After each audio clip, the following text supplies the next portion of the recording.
আজানের সুরেলা ধ্বনি ভেসে আসে দূর থেকে, চারপাশের নিস্তব্ধতা ভেঙে যেন এক অদ্ভুত মায়া। এই ধ্বনির উৎস রংপুরের ঐতিহ্যবাহী ভাঙনি মসজিদ।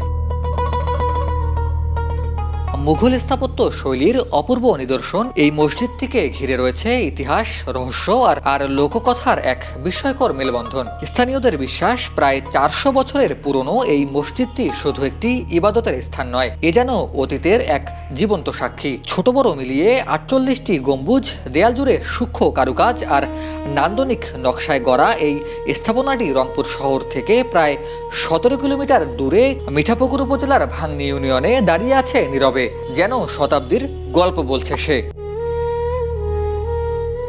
লোকমুখে শোনা যায়, আনুমানিক 1600 সালের দিকে মুঘল আমলে নির্মিত এই মসজিদের নির্মাণ কাজে ছিলেন মাত্র 12 জন শ্রমিক। তবে এখানেই শেষ নয় গল্প।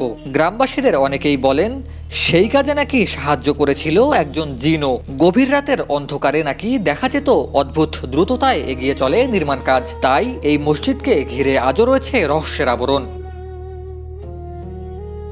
ইতিহাস ঘেটে জানা যায়, সেই সময় বিবি মনিরুন্নেসা চৌধুরানী তার বংশধরদের কাছ থেকে মসজিদটির দেখভালের দায়িত্ব পান। পরবর্তীতে তার কোনো সন্তান না থাকায় মৃত্যুর আগে তিনি এই মসজিদের নামে প্রায় 100 বিঘার বেশি জমি দান করে যান। সেই সম্পত্তি আজ ভাঙনি ওয়াকফ এস্টেট নামে পরিচিত।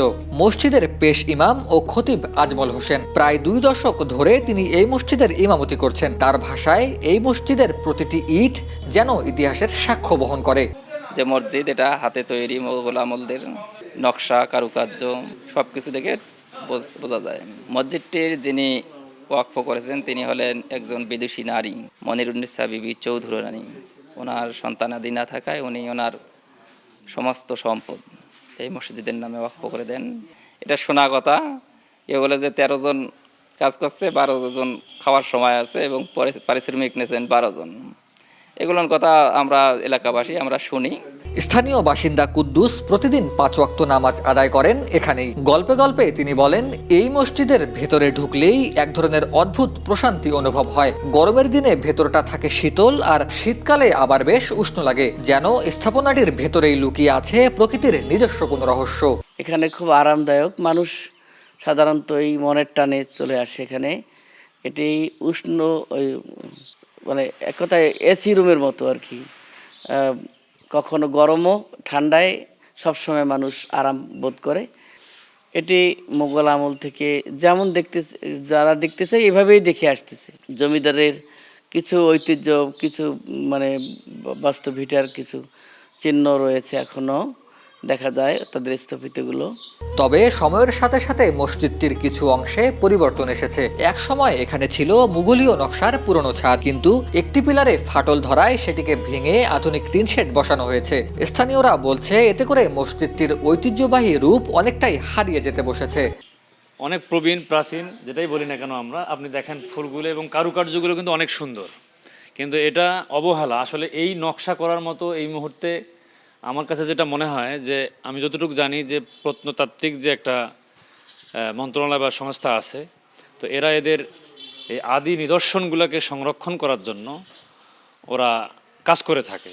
তো আমরা সরকারের কাছে আকুল আবেদন জানাবো, আসলে এটা দেখভাল করে ইউনো মহোদয়, উনি পদাধিকার বলে সভাপতি, এবং মসজিদে কিছু গণ্যমান্য ব্যক্তি আছে যারা এটা দেখভাল করে। কিন্তু প্রশ্ন হলো, শুধু দেখাশোনাই তো মূল বিষয় নয়। এই মসজিদের মূল বিষয় হচ্ছে এর অবকাঠামো, এর সৌন্দর্য।